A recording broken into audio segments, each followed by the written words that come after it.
이 바울과 바나바는요 지금 안디옥 교회, 시리아에 있는 안디옥 교회로부터 파송을 받아서 이방인 선교를 시작하게 됩니다. 근데 저들의 선교 사역을 보면 이방인이 사는 지역에 가서 복음을 전할 때 우리가 1차 선교 여행을 쭉 살펴보고 있는데요. 늘 같은 패턴이 있습니다. 반복해서 이어지는 패턴이 있는데 그게 뭐냐면 이런 것과 같아요. 예를 들면 그 대한민국 사람들이 지금 전 세계에 굉장히 많은 나라에 흩어져서 그곳에서 살고 있습니다. 그런 사람들이 일컬어서 디아스포라 한국인이라고 합니다. 그러니까 마찬가지로 유대인들도 그렇습니다. 이스라엘이라는 땅을 떠나서 전 세계에 흩어져 살고 있는 유대인들, 이스라엘 사람들을 가리켜 디아스포라 유대인이라고 합니다. 근데 이 바나바와 바울이 복음을 전할 때 이방인 지역에 가서 복음을 전하는데 희한하게도 가는 지역마다 유대인들이 모이는 회당에 가서 복음을 전합니다. 그러니까 우리로 치면 이런 거예요. 가는 이 한국 땅을 떠나서 다른 나라에 가서 복음을 전할 때 꼭 가는 곳마다 한인 교회를 가서 복음을 전하는 것과 같은 거예요. 이해가 되세요? 한번 보실까요? 사도행전 13장 4절과 5절을 보면 이렇습니다. 두 사람이 성령의 보내심을 받아 실루기아에 내려가 거기서 배 타고 구브로에 가서 살라미에 이르러 하나님의 말씀을 어디서요? 유대인의 여러 회당에서 전할세 요한을 소행원으로 두었더라. 구브로라는 섬, 지금으로 말하면 키프로스 섬이라고 하는데 그 섬에 가서 복음을 전할 때 어디 가서 복음을 전해요? 유대인의 여러 회당에서 전할세 이렇게 나와 있습니다. 두 번째 선교지인 이 비시디아 안디옥에서도 마찬가지인데요. 13장 14절입니다. 그들은 버가에서 더 나아가 비시디아 안디옥에 이르러 안식일에 어디에 들어가요? 회당에 들어가 앉으니라. 회당을 갑니다. 회당은 유대인들이 10명 이상 모여야 회당으로서의 구성이 갖추어지는 곳입니다. 세 번째 선교지인 이고니온에서도 유대인의 회당을 제일 먼저 찾아갔습니다. 14장 1절인데요. 이에 이고니온에서 두 사도가 함께 어디 들어가요? 유대인의 회당에 들어가 말하니 유대와 헬라의 허다한 무리가 믿더라. 이렇게 기록하고 있습니다. 그러니까 첫 번째 선교지, 두 번째 선교지, 세 번째 선교지에 가서도 계속 어디로 가요?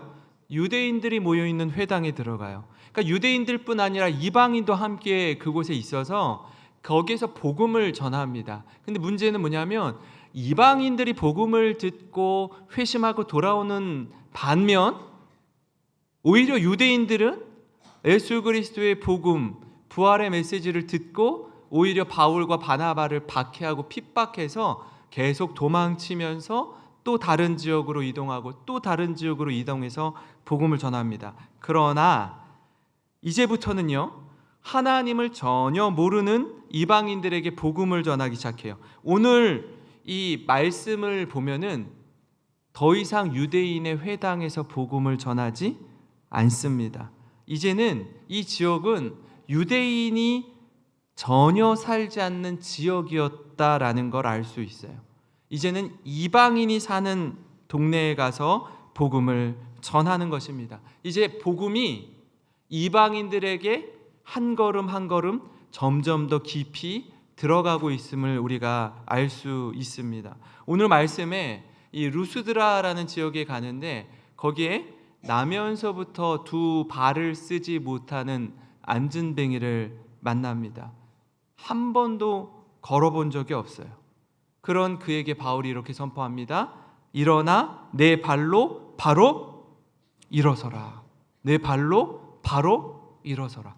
여러분 일어서 본 적이 없는 사람에게 일어서라고요.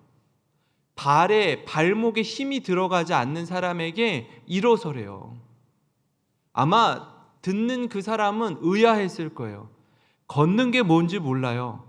한 번도 걸어본 적이 없어요. 근데 발로 일어서라는 거예요. 이 모습을 보면 우리가 떠오르는 장면이 있습니다. 뭐냐면 베드로와 요한이 나면서부터 걷지 못하던 자, 성전 미문에 앉아있던 안진뱅이를 일으킨 사건입니다. 이 두 장면이요, 묘하게 오버랩됩니다. 그럼 이를 통해 알 수 있는 게 뭐죠? 그 베드로와 요한이 성전 미문에 앉아있던 안진뱅이를 일으킬 때 그 사람은요, 유대인이었습니다. 이 루스드라에서는요, 이 나면서부터 걷지 못하는 이 사람은요, 이방인입니다. 전에는 유대인에게 일어난 일이 이제는 이방인에게도 동일하게 일어난다라는 사실이에요. 그러니까 복음이 더 이상 유대인에게만 머무르지 않고 이방인에게 확산하고 있다라는 것입니다. 하나님 나라가 점점점 확장되고 있다라는 의미예요. 사도행전 1장 8절 말씀, 우리가 많이 암송하고 있는 말씀이기도 합니다. 오직 성령이 너희에게 임하시면 너희가 권능을 받고 예루살렘과 온 유대와 사마리아와 땅 끝까지 이르러 내 증인이 되리라 하시니라. 아멘. 이 약속의 말씀이 드디어 성취되어 가고 있다라는 거예요. 이 일에 하나님의 도구로 바울과 바나바가 쓰임을 받습니다. 선교 현장에서요, 여러분, 놀라운 기적의 일들이 일어납니다. 걷지 못하던 자가 걷게 되는 거예요. 오늘 말씀을 보면 이렇게 육신의 연약함에서 회복되는 것뿐 아니라 영혼 구원도 받는 걸 우리가 볼 수 있습니다. 오늘 말씀을 중심으로 바울과 바나바가 이방인 선교를 할 때 어디에 무게중심을 두고 복음을 전하는지, 어디에 무게중심을 들고 선교 사역을 감당하는지 함께 나누고 도전받는 은혜의 시간이 되기를 간절히 소망합니다. 이 바울과 바나바의 선교 사역의 핵심은 뭐였냐면, 첫째로 영혼을 구원하는 사역이었습니다. 다른 게 아니고요, 항상 가는 곳마다 잃어버린 영혼이 주님께 돌아오기를 바라는 마음으로 복음을 전했습니다. 그러니까 바울이 행한 이 안진뱅이를 일으키는 일, 장애인이었던 그가 이제 온전하게 건강을 회복하는 일, 이 회복과 치유의 역사도 너무 소중하지만 그것보다 더 중요한 건 뭐냐면 그 영혼이 하나님께로 돌아오는 것입니다. 오늘 말씀 8절부터 10절을 보면 이렇습니다. 루스드라에 발을 쓰지 못하는 한 사람이 앉아 있는데 나면서 걷지 못하게 되어 걸어본 적이 없는 자라.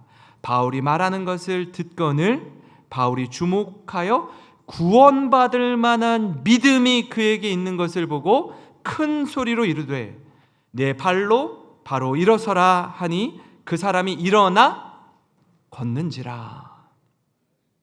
걸어본 적이 없는 자가 바울이 내 발로 바로 일어서라 라는 선언에 일어나 걷습니다.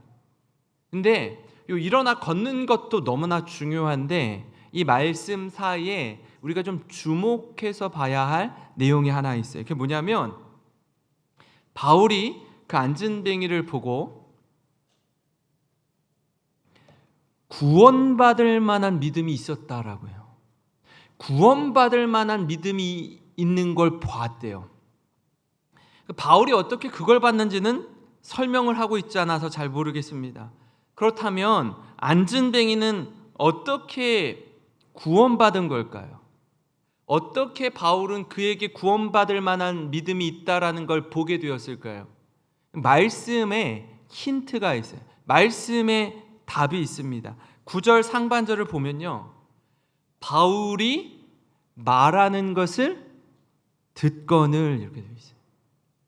바울이 복음을 전할 때 그 복음을 귀 기울여서 듣는 거예요. 사모함으로 듣는 겁니다. 여러분, 말씀을 듣는 거예요. 하나님의 말씀을 듣습니다. 로마서 10장 17절 말씀 우리 한번 같이 읽어보겠습니다. 시작. 그러므로 믿음은 들음에서 나며 들음은 그리스도의 말씀으로 말미암았느니라. 아멘. 여러분, 그리스도의 말씀을 들을 때에 믿음이 생기는 줄 믿습니다. 말씀을 들을 때 놀라운 일이 일어납니다. 말씀을 통해 하나님이 은혜를 베풀어 주십니다. 말씀을 통해 믿음을 선물로 주셔요. 구원을 선물로 주십니다. 영혼의 구원뿐 아니라 육신의 고통도 치유해 주십니다. 구원의 감격과 육신의 치유를 통해 하나님을 찬양하고 예배하는 저와 여러분이 되기를 주님의 이름으로 축원합니다. 사랑하는 성도 여러분, 바울과 바나바에게 있어서 사역의 핵심은 잃어버린 영혼을 구원하는 데 있었습니다. 잃어버린 영혼을 향해 찾아 나선 목자의 심정이 저들에게 있었어요. 저들은요, 잃어버린 영혼을 찾을 때까지 찾아내는 참 목자였습니다. 자신이 어떤 대우를 받고 어떤 취급을 받아도 전혀 개의치 않았습니다. 사람들로부터 비방을 듣고 조롱거리가 되고 구타를 당하고 심지어 돌에 맞아 거의 죽기 직전에 이르러도 또 훌훌 털고 벌떡 일어나서 다른 곳을 향하여 나아가는 그 사도 바울의 뒷모습을 우리가 봅니다. 어떻게 이게 가능할까? 정말 불평과 불만은요, 온데간데 없습니다. 원망과 시기는 잊은 지 오래입니다. 오직 주님의 은혜로 부르심을 받은 이 바울은요, 바나바와 함께 무조건 직진하는 거예요.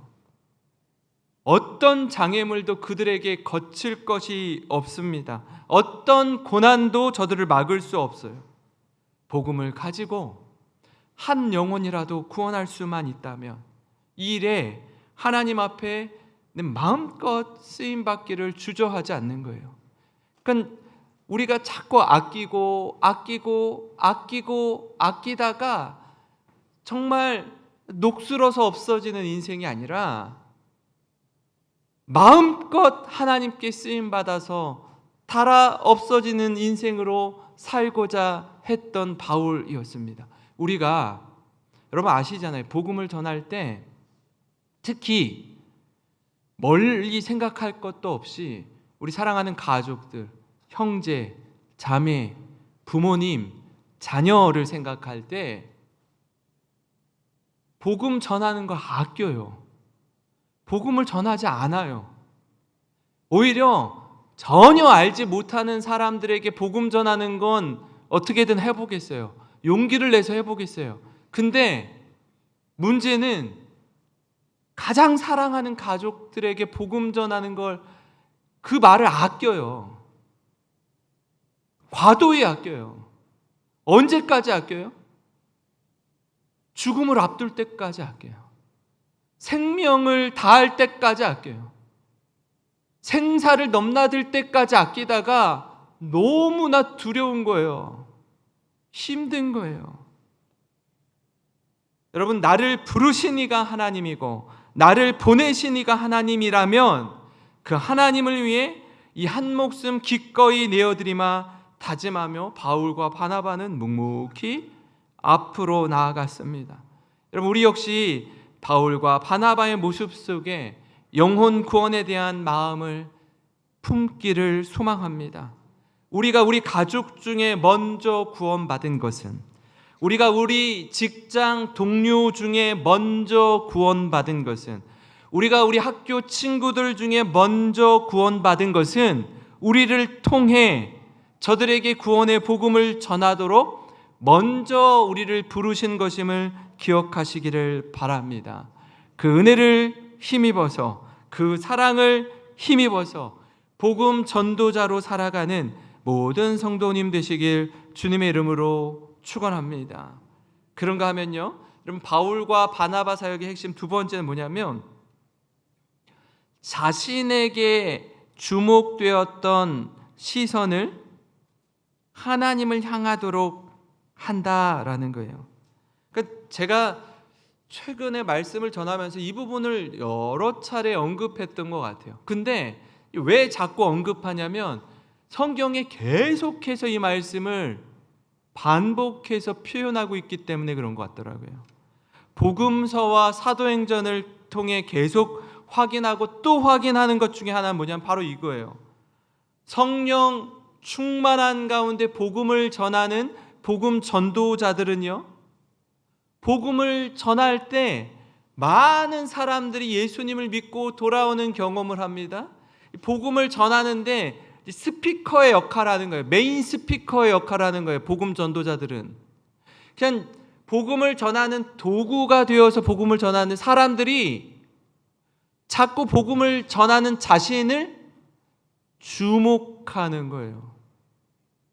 저 사람 대단한데, 배운 것도 없는 것 같은데, 뭐 이렇게 지식이 부족한 줄 알았는데 말씀을 전하는데 탁월한 거예요. 이전에 듣도 보도 못한 말씀을 담대하게 전하는 겁니다. 그도 그럴 것이 병든 자가 나음을 입고 기적이 일어나고 성령의 임재와 회심의 역사가 일어나니까 저 사람 대단한데 하고 주목하기 시작하는 거예요.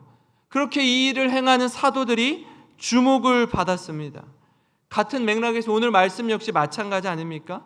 그 지역 사람들이요, 모두 알고 있는, 저 사람 나면서부터 걷지 못하는 안진뱅이라는 걸 루스드라에 사는 사람들이 다 알고 있어요. 모르지 않아요. 근데 그 사람이 어떻게 해요? 벌떡 일어나 걷는 거예요. 기적이 일어난 거예요. 모든 사람들이 놀라서 주목합니다. 기적을 본 사람들이 바울과 바나바를 보고 어떻게 합니까? 신이 하늘에서 이 땅에 내려왔다라고 생각해요. 저들이 믿는 신이 이 제우스와 헤르메스였는데요, 11절 12절 보시면 이렇습니다. 무리가 바울이 한 일을 보고 루가오니아 방언으로 소리질러 이르되 신들이 사람의 형상으로 우리 가운데 내려오셨다 하여 바나바는 제우스라 하고 바울은 그 중에 말하는 자이므로 헤르메스라 하더라. 그러니까 당시에요, 여러분, 루스드라 지역에 내려오던 전설이 있었대요. 그게 뭐냐면 제우스와 헤르메스가 허름한 차림의 행인으로 루스드라의 지역에 사람의 몸을 입고 왔는데 사람들이 이 허름한 이 거지처럼 온 제우스와 헤르메스를 알아보지 못하고 밥 한 끼 대접하지 않고 하룻밤 재워주지 않고 이렇게 내쳤다라는 거예요. 그래서 신들이 저들의 냉대에 진노해서 홍수로 루스드라 사람들을 멸했다라고 합니다. 이 얘기가 이 바울과 바나바가 이 땅에 오기 50년 전에 일어났던 홍수 사건을 기억하면서 이런 전설이 내려오니까 그때 우리 부모님들이 실수했는데 우리 할아버지 할머니가 이들을 알아보지 못하고 냉대했는데 이번에는 우리가 실수하지 않으리라. 저들을 보니 다시 제우스와 헤르메스가 이 땅에 온 것이다라고 믿은 거예요. 그래서 제대로 한번 대접해야 한다라는 경각심이 있었습니다. 그래서 가만히 있을 수가 없는 거예요. 제우스 신당에 제사를 드리던 이 제사장이 제물용 소와 화환을 가지고 바울과 바나바 앞에 와서 그들을 경배하고 제사 지내려고 하는 거예요. 얼마나 당황스러운 일이 펼쳐지는지 모릅니다. 그래서 13절 보면 이렇습니다. 우리 한번 같이 읽어보겠습니다. 시작. 시외 제우스 신당의 제사장이 대문 앞에 와서 무리와 함께 제사하고자 하니, 그러니까 루스드라 사람들은 이 바나바는 제우스로, 바울은 헤르메스로 생각했습니다. 그러니까 제우스는 그리스 신화에 나오는 하늘의 신이요 최고의 신이었어요. 그리고 이 제우스의 대변인이 누구냐면 헤르메스였어요. 그러니까 말을 하는 사람인 거예요. 주로 말을 바울이 했기 때문에 바울을 제우스의 대변자인 헤르메스라고 여겼습니다. 이 모습을 보고 바울이요 갑자기 옷을 찢어요.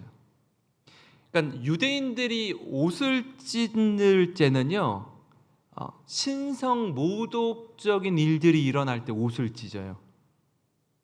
지금 이 상황이 바울과 바나바가 도저히 용납할 수 없는 상황인 거예요. 저들이 가지고 있는 그 문화와 이 종교적인 토양에서 하는 행위이지만 이거는 있을 수 없는 행동을 하고 있다라는 걸 이렇게 표현하는 겁니다. 14절에 두 사도 바나바와 바울이 듣고 옷을 찢고 무리 가운데 뛰어 들어가서 소리질러 이렇게 말하는 거예요. 이렇게 하지 말라는 거예요. 이거 아니라는 거예요. 사실요, 사람들이 이 부분에서 많이 넘어지고 자빠집니다. 사람은요, 본능적으로 주목받고 칭찬받고 인정받기 시작하면 처음엔 굉장히 겸손하게 시작했다가 나중에 자꾸 사람들이 위하잖아요. 잘해주잖아요. 막 받들어 섬기잖아요. 그러면 나도 모르게 교만해지는 거예요. 겸손으로 시작했다가 교만으로 넘어지는 경우가 굉장히 많이 있습니다. 바울과 바나바 역시 마찬가지였습니다. 낯선 이방 땅에 가서 안전뱅이를 일으키자 사람들이 자신들을 주목하는 거예요. 신이 인간이 되어 왔다라고 믿는 겁니다. 그래서 자신들을 섬기고 제사하려고 하는 것 아닙니까? 그럴 때 그냥 가만히 제사를 받으면 돼요. 저들이 하는 걸 다 누리면 돼요. 그런 유혹이 있어요. 근데 그렇게 하지 않고 사람들이 주목할 때 결정적인 순간에 하나님을 바라보도록 하는 겁니다. 제가 우리 교회 처음 부임했을 때 오자마자 얼마 안 돼서 여러분들에게 아마 이런저런 말씀을 드렸습니다. 이렇게 저한테 잘하지 말라고, 저한테 이렇게 저렇게 챙기지 말라는 말씀을 드렸을 거예요. 제가 신방 가면서 성도님들한테 되게 많이 들었어요. 목사님이 그때 뭐 이렇게도 하지 말고 저렇게도 하지 말라고 그래서 정말 그렇게 하지 않아요. 저는 원래는 잘하려고 했는데 그렇게 하지 않아요. 그래서 제가 성도님한테 그랬어요. 정말 잘하시는 겁니다 라고 했어요. 그리고 대부분의 성도님들이 그렇게 순종해 주셔서 얼마나 감사한지 모릅니다. 왜요? 목회자가 이렇게 될 수 있어요. 가만히 있으면 이렇게 저렇게 누릴 수 있어요. 이렇게 저렇게 높아질 수 있어요. 그럼 어떻게 돼요? 점점 교만하게 되는 거예요. 처음엔 겸손으로 시작했다가 교만해지는 거예요. 지금 바울이 어떻게 하죠?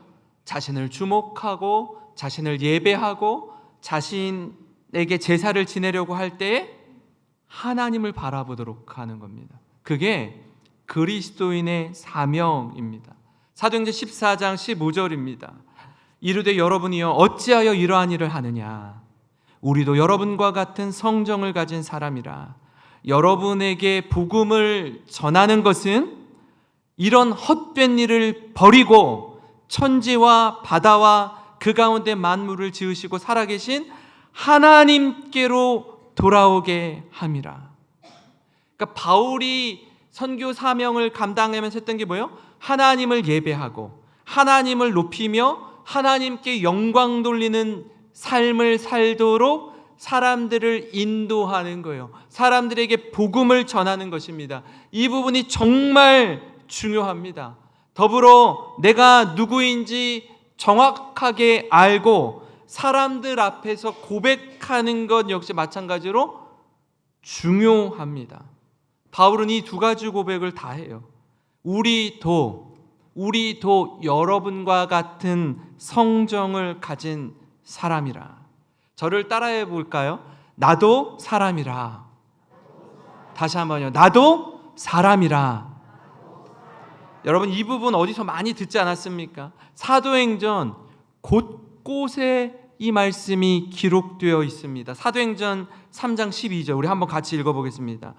같이 읽겠습니다. 시작. 베드로가 이것을 보고 백성에게 말하되 이스라엘 사람들아 이 일을 왜 놀랍게 여기느냐? 우리 개인의 권능과 경건으로 이 사람을 걷게 한 것처럼 왜 우리를 주목하느냐?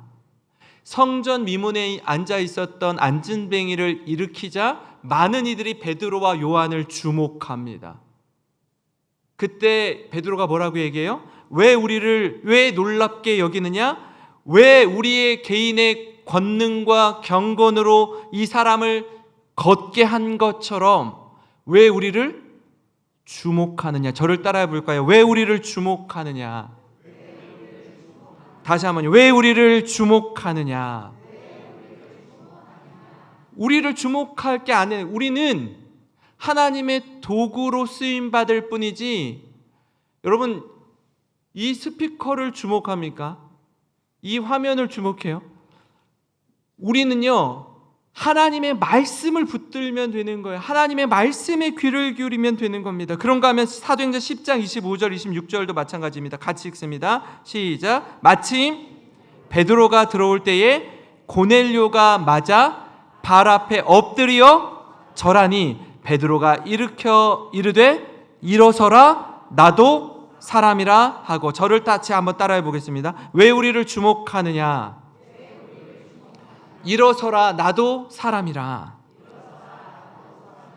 여러분 이 베드로의 고백이 우리의 고백이 되기를 소망합니다. 바울의 고백이 우리의 고백이 되기를 소망합니다. 성령의 인도하심을 받는 사람, 하나님의 말씀에 순종하는 사람의 특징은 자신이 주목받을 자리에 설 때에 자연스럽게 하나님을 높이고 하나님을 바라보고 하나님께 영광 돌리는 삶을 살아가는 줄 믿으시기 바랍니다. 여러분 이 말씀이요 기본 중에 기본이고 아주 당연하고 마땅한 것이지만 실제 삶에선 그렇지 않은 사람들이 많이 있습니다. 오늘날 교회가 세상의 소망이요 세상의 빛이 되지 못하고 세상의 걱정이요 지탄의 대상이 되곤 합니다. 누구 잘못이에요? 누가 잘못해서 그래요? 목회자가 잘못해서 그래요. 목회자가 교회에서 왕노릇하고 목회자가 교회에서 군림하고 목회자가 주목받고 큰 소리치고 목회자가 성경 말씀과 다르게 사니까 세상이 교회를 걱정하는 겁니다. 여러분 이 자리에 계신 성도님들 한 분 한 분이 움직이는 교회로 살아가는 줄 믿으시기 바랍니다.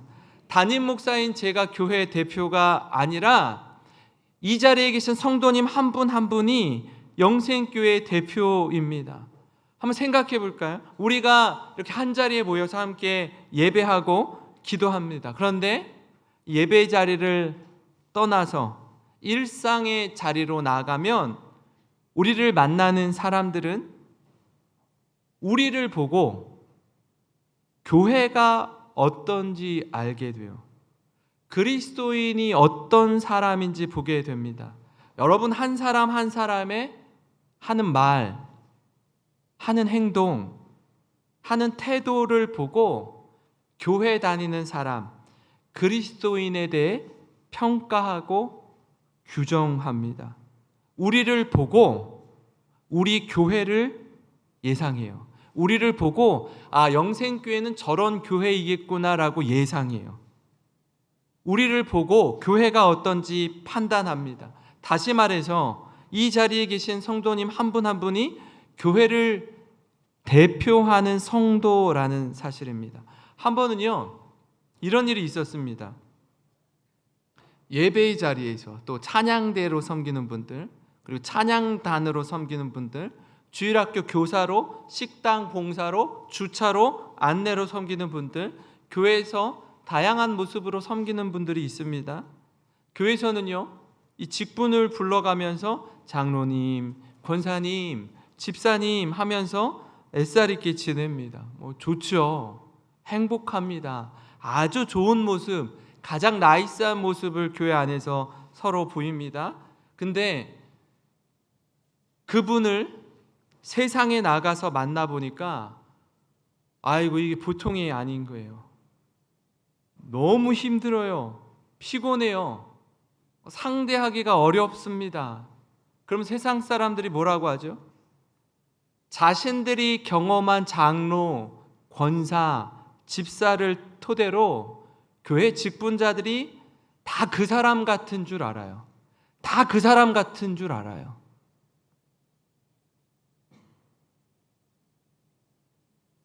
제 목사잖아요, 그죠? 근데 그런 이야기들을 어떤 성도님이, 어떤 장로님이, 어떤 권사님이, 어떤 집사님이 이러더라 저러더라 라는 얘기를 어떤 다른 분이 제 앞에서 이렇게 하시더라고요. 좋은 얘기가 아니었어요. 제가 고개를 못 들겠더라고요. 그러면서 다 그런 줄 알아요. 그러니까 훌륭한 성도님들을 별로 만난 적이 없는 분 같아요. 교회 성도들이 다 그렇게 안 좋은 줄 알더라고요. 왜 그렇습니까?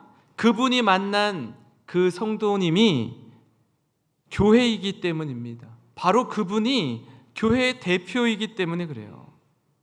사랑하는 성도 여러분, 우리는요, 우리에게 이 주목된 시선이 있다면 그런 경험들이 얼마나 많이 있겠습니까? 그러나 그렇게 사람들이 주목할 때에, 그렇게 사람들이 우리를 인정해주고 칭찬해주고 격려해줄 그때에 그 모든 시선을 하나님을 향하도록 해야 합니다.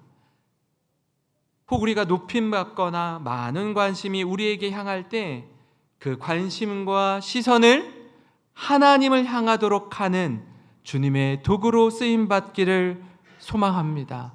그래서 저는 이 자리에 계시는, 또 우리 교회를 섬기시는 모든 성도님들이 이 일을 통해서 좋은 소문이 나고, 영생교회는 이런 교회이구나, 영생교회 성도들은 이런 성도들이구나, 정말 하나님을 사랑하고 정말 이웃을 사랑하는 교회이구나, 그런 교회, 그런 성도님 되시길 주님의 이름으로 축원합니다.